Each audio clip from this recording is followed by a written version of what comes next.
Dans les Saintes Écritures, 2 choses apparaissent, clairement. En premier lieu, nous avons la révélation du cœur sensible et compréhensif du Sauveur Jésus-Christ. Il comprend la nature profonde d'un jeune homme ou d'une jeune femme et se préoccupe d'eux. Il sait comment un cœur affamé peut être satisfait d'une manière légitime et totale. Il est lui-même le chemin, la vérité et la vie. Dans la parole de Dieu, il est écrit à son sujet: Je suis venu afin qu'ils aient la vie et qu'ils l'aient plus abondamment. En second lieu, nous l'apercevons avec un bras placé tendrement autour des épaules de la jeune personne à guider dans le bon chemin. Dans la partie suivante du récit, nous verrons que l'autre bras du Seigneur Jésus-Christ repose fermement sur l'épaule du Père, du Dieu éternel. Le livre de Daniel nous apprend comment nous pouvons devenir de vrais vainqueurs et nous montre comment Dieu a accordé la victoire en utilisant un petit groupe. Même si nous sommes peu nombreux, Dieu peut accomplir par nous de grandes choses et manifester sa puissance en nous. Il veut que nous soyons parmi ces quelques-uns qui ont été choisis. Il nous destine peut-être, sans que nous le sachions, à une grande tâche et une grande vocation. Ce travail de préparation comprend plusieurs étapes qui ont pour but de nous rendre aptes à porter toutes les responsabilités qui nous seront confiées.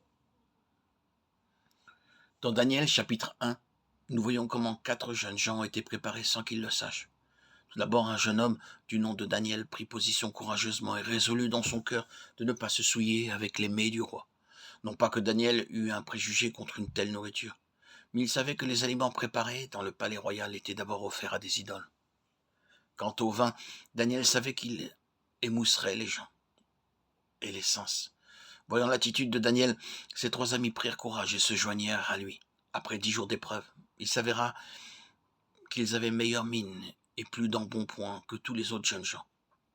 Au chapitre 2, nous voyons comment Dieu démontra devant les magiciens, les astrologues et les sorciers de Babylone la supériorité de la sagesse divine, dont ils ne faisaient aucun cas. À leurs yeux seuls comptaient leur science et leur philosophie terrestre. Mais lorsque vint le jour de l'épreuve, aucun d'entre eux ne fut capable de résoudre le problème posé par son roi. Ce monarque était grand, puissant et riche. Il eut un rêve qui le troubla, le remplit d'effroi.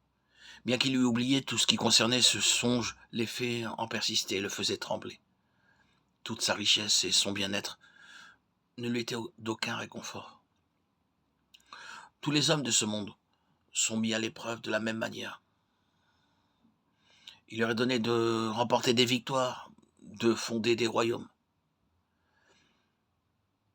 Pourtant, un jour, lorsqu'ils sont confrontés à la mort ou quelque autre situation terrible, l'effroi s'empare d'eux et les tourmente jour et nuit.